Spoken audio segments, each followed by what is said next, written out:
Bismillahirrahmanirrahim. Assalamualaikum warahmatullahi wabarakatuh. Kami dari kelompok 1 yang beranggotakan Nano Harsono, Teddy Mulyadi, Tia Hindasya, dan saya sendiri Lia Rustika Pauji. Di sini kami akan memaparkan materi yang berjudul Metode Perhitungan Pendapatan Nasional dalam Perekonomian Terbuka pada mata kuliah Pengantar Ekonomi Makro dengan dosen pengampu Ibu Nurfaedah ME. Baik, kita ke pembahasan yang pertama, yaitu poin A, pengertian ekonomi terbuka. Perekonomian terbuka atau perekonomian empat sektor adalah suatu sistem ekonomi yang melakukan kegiatan ekspor dan impor dengan negara-negara lain di dunia ini. Karena kegiatan ekspor dan impor merupakan bagian yang penting dalam kegiatan setiap perekonomian. Nah, sistem perekonomian ini memberikan kesempatan bagi masyarakatnya untuk berinteraksi dalam bidang ekonomi dengan negara lain, baik itu perseorangan, swasta, ataupun pemerintahan. Dan kegiatan ekonomi tersebut bisa dalam bentuk perdagangan produk barang dan jasa, pertukaran teknologi, dan sebagainya. Kemudian poin B, mekanisme perekonomian terbuka. Dalam diagram circular flow, terdapat pasar-pasar yang mempengaruhi kegiatan ekonomi. Pasar-pasar tersebut diantaranya meliputi pasar barang, pasar tenaga kerja, pasar uang dan lembaga keuangan, serta pasar luar negeri. Dari diagram circular flow terdiri 4 komponen, yaitu rumah tangga, perusahaan, pemerintah, dan negara-negara lain. C. Sirkulasi pendapatan perekonomian terbuka. Apabila aliran pendapatan dan pengeluaran diperhatikan, maka akan didapati bahwa aliran yang berlaku dalam perekonomian terbuka adalah berbeda dengan perekonomian tiga sektor, sebagai akibat dari wujudnya kegiatan ekspor dan impor.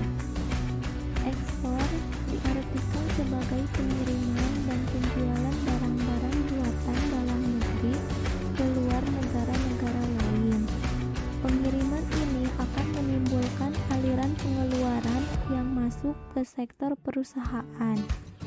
Dengan demikian, pengeluaran agregat akan meningkat sebagai akibat dari kegiatan mengekspor barang dan jasa. Dan pada akhirnya keadaan ini akan menyebabkan peningkatan dalam pendapatan nasional. Sedangkan impor merupakan pembelian dan pemasukan barang dari luar negeri ke dalam negeri atau ke dalam suatu perekonomian.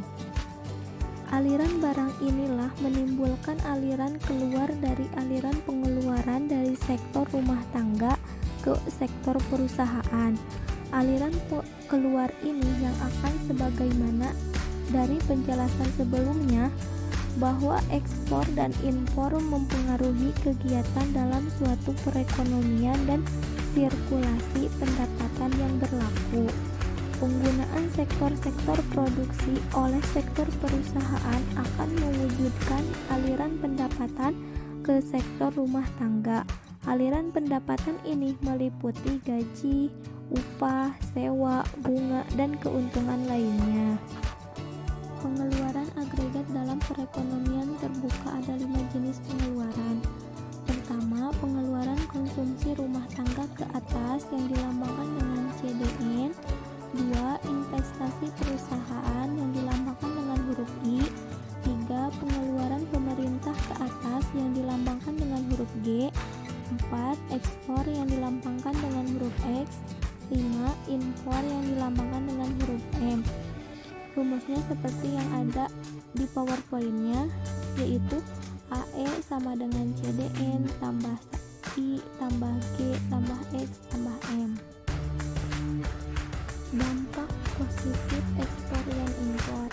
1. Meningkatkan hubungan antar negara. 2. Meningkatkan neraca perdagangan. 3. Meningkatkan kegiatan ekonomi. 4. Memenuhi kebutuhan akan barang konsumsi. 5. Mengurangi pengangguran. 6. Memperluas lapangan pekerjaan. 7. Meningkatkan cadangan devisa.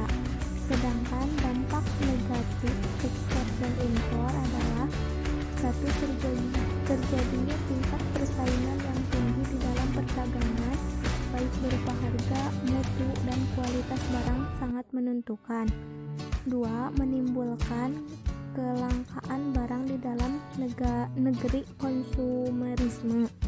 3. Menyebabkan eksploitasi besar-besaran sumber daya alam.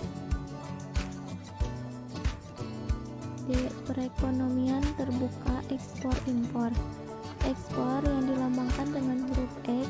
Jika suatu negara melakukan ekspor barang dan jasa ke negara lain, maka ia harus memproduksi barang dan jasa melebihi jumlah produksi yang diperlukan di dalam negeri. Karena ekspor merupakan salah satu jenis pengeluaran agregat, sehingga dapat mempengaruhi tingkat pendapatan nasional yang akan dicapai oleh suatu negara. Jadi, apabila ekspor meningkat, maka pengeluaran agregat akan meningkat pula, dan keadaan ini selanjutnya akan menaikkan pendapatan nasional. Namun sebaliknya juga. Jadi, besar kecilnya ekspor tidak dipengaruhi oleh tingkat pendapatan nasional yang terjadi dalam perekonomian, sehingga fungsi ekspor mempunyai bentuk yang sama dengan fungsi investasi dan pengeluaran pemerintah.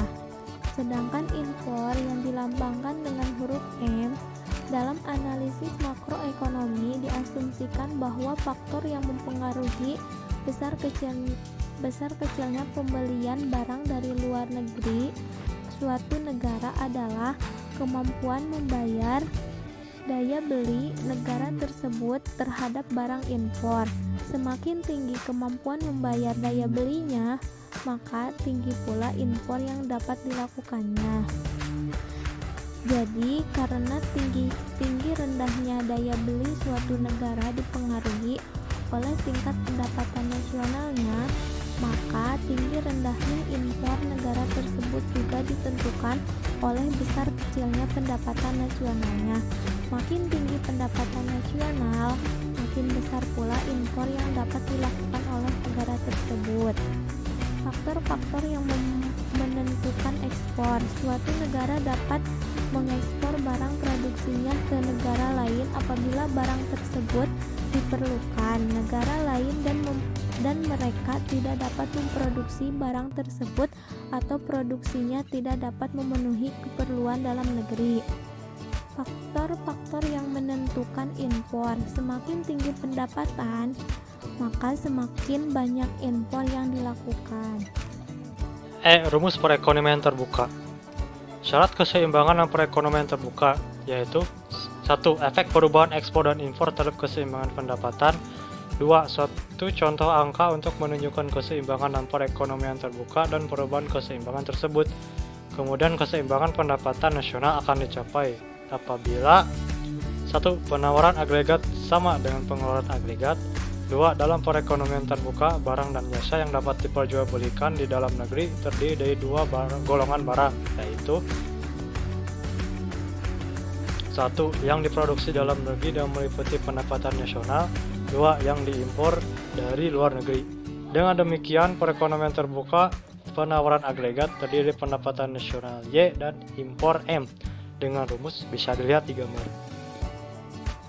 Sirkulasi aliran pendapatan dalam perekonomian terbuka telah menunjukkan bahwa pengeluaran agregat dalam kurung buka AE dalam kurung buka meliputi 5 komponen berikut: pengeluaran rumah tangga ke atas, barang produksi dalam negeri, investasi swasta, pengeluaran pemerintah, ekspor, dan pengeluaran ekstras impor.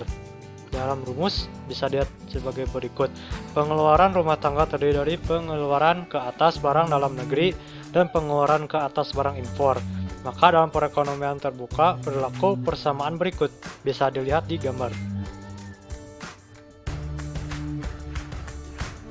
Pendapatan disposable tersebut digunakan untuk tujuan 1. Untuk membeli barang buatan dalam negeri dan barang impor dengan rumus C sama dengan CDN plus M.